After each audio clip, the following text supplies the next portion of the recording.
Kita punya breaking news. Wah, pasti teman-teman juga udah dengar ya. Tapi balik lagi ke zaman dulu ya. Ingat gak sih dulu ketika KD dan Kyrie akhirnya memutuskan buat bergabung ke Brooklyn?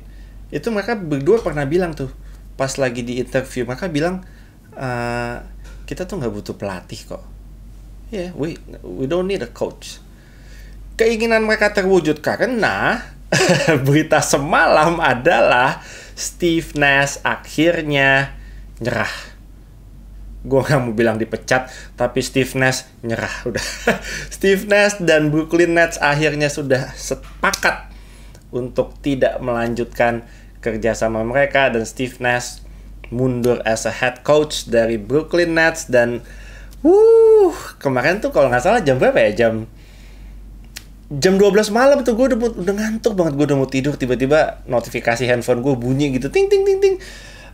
Brooklyn Nets fired Steve Nash. Steve Nash agreed to part ways with Brooklyn Nets. Wah gila, gue bacanya cukup kaget. Ya kaget nggak kaget, tapi yang pasti gue jadi nggak ngantuk kemarin, jadi segar lagi. Tapi gue yakin teman-teman juga udah dengar semua beritanya. Gue udah post juga di Instagram Authentics ID juga. Teman-teman kalau suka sama konten-konten NBA yang update setiap harinya, jangan lupa ya follow Instagram gue @AuthenticSID. Nanti linknya ada di deskripsi video ini. Oke, anyway, gue kaget nggak kaget karena setiap kali gue membahas tentang Brooklyn Nets di hampir semua postingan gue bilang bahwa salah satu masalah yang bisa dibenahi oleh Brooklyn Nets adalah mengganti Steve Nash. Walaupun permasalahannya bukan hanya Steve Nash, dan bukan cuma Steve Nash yang harusnya disalahkan, banyak sekali hal-hal lain yang sebenarnya bisa dibenahi oleh GM dari Brooklyn Nets, Sean Marks ini.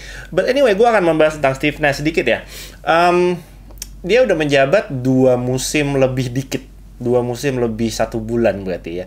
Rekor menang kalahnya selama 2 musim 1 bulan ini 94 kali menang, 67 kali kalah. Menurut gue, untuk sekelas tim yang punya pemain sekelas KD dan juga Kyrie, 94 kali menang dan 67 kali kalah itu bukan rekor yang bagus dan rekor yang diharapkan sama semua fans-fansnya Brooklyn dan mungkin juga ownernya Brooklyn Nets, Joe Tsai. Wah, itu gue nggak mau bilang itu jelek. 2 musim mereka masuk berturut-turut masuk playoff kok. Yang pertama sampai semifinals, yang kemarin di sweep sama Boston Celtics, tetap aja masuk playoff, tapi hasilnya jauh dari yang diharapkan semua orang, bahkan semua pengamat dan analis. Ketika menjelang musim mulai, pasti Brooklyn Nets itu ada di top 5 kandidat untuk bisa meraih gelar juara di musim tersebut, tapi hasilnya nihil. Oke, gue kemarin beritanya adalah Brooklyn Nets sementara menunjuk si Jacque Vaughn ya sebagai pelatih sementara, atau kita sebutnya interim head coach.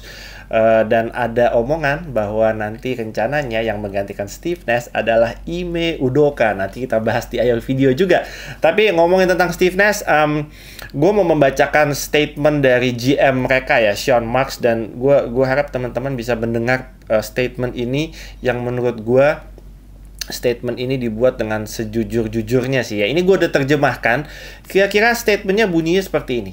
Sejak menjadi head coach di Brooklyn, Steve Nash dihadapkan dengan berbagai tantangan, dan kami sangat bersyukur atas leadership dan kesabaran dari Steve Nash selama dia menjabat sebagai pelatih. Ini adalah keputusan yang sulit untuk kami, tapi berdasarkan hasil evaluasi yang kami lakukan di awal musim ini, melihat performa tim yang baru menang 2 kali dan kalah 5 kali. Sebelum video ini dibuat tadi kalah lagi tuh Brooklyn Nets. Jadi rekornya 2 kali menang dan 6 kali kalah. Kami merasa perlu melakukan perubahan. So, buat teman-teman yang nggak tahu, Sean Marks ini dan Steve Nash dulu ketika mereka masih jadi pemain nih, berdua ini mereka pernah satu tim di Phoenix Suns. Jadi ada history di antara 2 orang ini, mungkin ada kedekatan yang lebih, sehingga di awal juga dulu Sean Marks yakin banget untuk meng-hire Steve Nash sebagai head coach. Oke, kalau ngeliat dari statementnya Sean Marks tadi, dia bilang bahwa Steve Nash itu dihadapkan dengan berbagai macam tantangan selama dia menjabat sebagai pelatih. Teman-teman pasti bilang, apapun tantangannya, Steve Nash itu memang pelatih yang jelek kok. Dia miskin dengan taktik, dia nggak ngerti caranya mendevelop pemain-pemain muda, hanya terus-menerus mengandalkan ujung-ujungnya KD, ujung-ujungnya KD, ujung-ujungnya Kyrie. Selalu itu terus yang dipakai strateginya. Kenapa pemain-pemain muda tidak bisa terdevelop dengan baik? Cam Thomas contohnya, bermusim-musim gue nungguin kapan ini Cam Thomas dikasih menit untuk bermain. Dia sangat-sangat potensial banget, dan dia udah bikin dia nge-tweet atau dia Cam Thomas dia bilang dia sangat-sangat frustasi dengan playing time yang dia dapat di Brooklyn sekarang ini. Mudah-mudahan nanti siapapun coachnya, dia akan dapat playing time yang lebih. I believe in Cam Thomas gitu. Oke, tapi terlepas dari dia nggak bisa ngelatih lah, dia nggak bisa itulah, gue nggak mau membahas itu. Gue percaya dia adalah orang yang baik, jadi gue nggak mau ngomongin hal-hal jelek tentang dia. Tapi kalau Sean Marks bilang bahwa memang banyak tantangan yang dihadapi sama Steve Nash, gue setuju. Tantangannya banyak banget. Yang pertama adalah tentunya Steve Nash belum dan tidak punya resume apapun sebagai head coach. Dia hanya sebelumnya itu punya resume sebagai konsultan di Golden State Warriors ya. Gue lupa konsultannya apa, tapi hanya itu aja. Habis itu dia langsung dicemplungin sama Sean Marks. Nih, lo pegang Brooklyn Nets. Nih, gue kasih lo pemain KD, Kyrie. Lo handle dia tuh. Ya mana bisa, Pak. Ya nggak bisa, kasihan lah. Sejago-jagonya dia sebagai pemain, Steve Nash is a legend, tapi untuk tugas dia di sideline sebagai coach, dia ya nggak bisa langsung dijeblosin begitu, dicemplungin begitu, ya kasihan lah. Ya gue rasa dia belum bisa lah menjinakkan, gue bahasanya udah kayak ngomong sama binatang ya, menjinakkan pemain-pemain yang egonya gede banget kayak KD, kayak Kyrie, and then dalam perjalanannya ada James Harden, sekarang ada Ben Simmons dan lain-lain. It's tough bro. Jadi gue nggak mau menyalahkan Steve Nash sepenuhnya. Kalau dia dibilang bukan coach yang baik, oke. Di Brooklyn Nets dia bukan coach yang baik, tapi bukan berarti dia bukan coach yang baik kalau dia melatih di tim lain. Let's say pemain-pemainnya muda semua, mau ngikutin aturan, mau ngikutin game plan-nya Steve Nash, mau ngikutin semua sistem dan program yang coba dijalankan oleh Steve Nash. Kita nggak tahu. Tapi di Brooklyn memang gue akui dia terlihat seperti tidak bisa melatih dengan baik dan miskin akan strategi. Tapi gue nggak mau ngejudge bahwa Steve Nash itu is a bad head coach. Akan lain cerita mungkin kalau dia ditaruh di tim yang lain. Jadi nanti mudah-mudahan ke depan dia dapat kesempatan lagi ya untuk melatih di tim yang lain, dan dia mencoba membuktikan bahwa I'm not that bad, tapi gue memang terlihat jelek di sini gitu. Tapi whatever it is, gue rasa keputusan yang tepat buat Steve Nash untuk paling nggak, gue nggak mau bilang dipecat, tapi anyway it's a win-win solution juga. Steve Nash gue rasa, ngapain sih lu udah pusing puyeng ngatasin semua masalah problematik di Brooklyn. Udah, it's time to go. Gue kemarin posting di Instagram, gue bilang it's time to go. Ini waktu yang pas buat dia pergi, untuk bisa dia enjoy life. Gue rasa dia juga ngapain puyeng-puyeng di Brooklyn. Too much drama, too much problem. Selama 2,5 tahun gue rasa dia terlalu banyak dealing dengan dramanya daripada happy-nya. Kyrie nggak mau divaksin di musim keduanya kemarin. Dia gonta-ganti pemain, tambal pemain sana sini, roster yang terus berubah-ubah. Dia harus membuat rotasi pemainnya juga ribet banget, cedera sana sini. Kalau di musim pertama sih gue akui dia punya coaching staff yang bagus ya. Ketika Nash pertama kali ngelatih Brooklyn, gue rasa dia mungkin nggak terlalu menganggap ini pekerjaan yang berat, karena dia dikelilingi dengan orang-orang yang punya pengalaman. Mike D'Antoni, Ime Udoka ada di situ juga.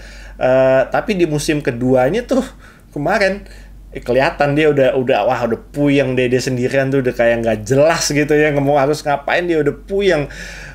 Belum lagi drama-drama di mana pandemi dan lain-lain. Kyrie nggak mau divaksin, dia bermain tanpa Kyrie kemarin, dan Kyrie akhirnya jadi part-time player. Itu ngerusak semua ngerusak semua line up yang sudah disiapkan oleh Steve Nash sejak training camp mungkin ya. Kyrie main, besoknya enggak, besoknya main, besoknya enggak. Jadi it's one of the problem juga untuk Brooklyn Nets di musim kemarin tuh. Gokil deh, banyak banget masalahnya. Dan Harden juga akhirnya di trade juga ya, akhirnya sama Ben Simmons, dan Ben Simmons sejauh ini juga belum kelihatan kalau dia bisa kembali kayak pemain yang dulu awal-awal kita bilang Rookie of the Year terus, tiap musim ada Rookie of the Year terus pokoknya. So, belum lagi kemarin di awal sebelum musim ini mulai, Kyrie dan KD juga sama-sama pengen minta di trade, dia pengen supaya Steve Nash juga di pecat dan lain-lain. Wah, kesian man.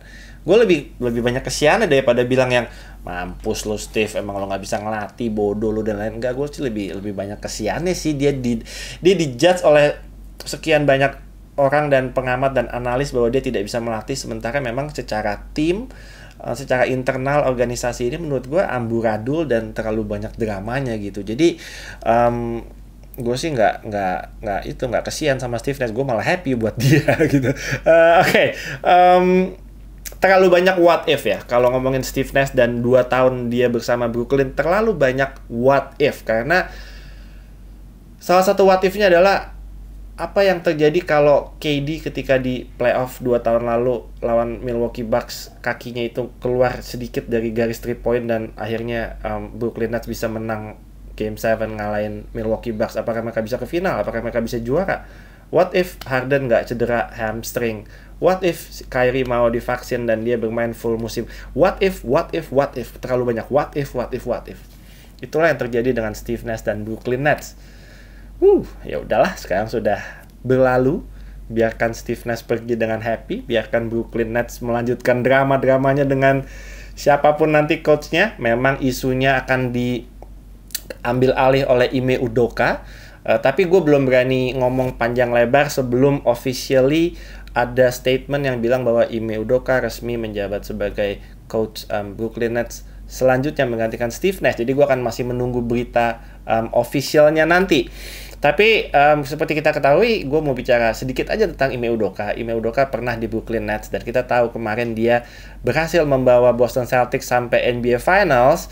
Memang yang dicari oleh Brooklyn memang sekarang adalah pelatih yang punya leadership, punya karisma, dan punya defensive minded yang bagus untuk bisa membenahi semua yang problem di Brooklyn Nets sekarang ini. Ime Udoka memenuhi kriteria-kriteria itu, tapi apakah dia bisa merubah Brooklyn Nets menjadi tim yang seharusnya kita expect? Gue nggak tahu dan gue nggak mau berspekulasi, tapi yang lucu adalah Ime Udoka itu sekarang sedang bermasalah loh. Dan Brooklyn Nets bisa secepat itu dalam hitungan 1 jam dia bisa memutuskan bahwa oke, gue akan kontak Ime Udoka, dia akan jadi the next head coach-nya Brooklyn Nets. Gila man, secepat itu, sementara dia lagi disuspend sama Boston Celtics dengan isu yang bukan isu kecil dan bukan isu main-main. Sedesperate itukah Brooklyn Nets? Dan berarti kalau Brooklyn bisa membuat keputusan secepat itu, dia umumin Steve Nash dipecat misalnya jam 12, jam 1 dia udah bilang bahwa dia mau Ime Udoka menggantikan Steve Nash. Berarti dia sudah melakukan background check beberapa minggu terakhir ini. Dia udah kontak Ime Udoka sebenarnya, udah melakukan apa ya, due diligence sebenarnya ini. Jadi sebenarnya Steve Nash itu kemarin-kemarin udah tinggal tunggu waktu sebenarnya. So oke, segitu aja mungkin untuk pembahasan tentang breaking news tentang Steve Nash dan tentang Brooklyn Nets. Apakah Ime Udoka nanti siap menggantikan?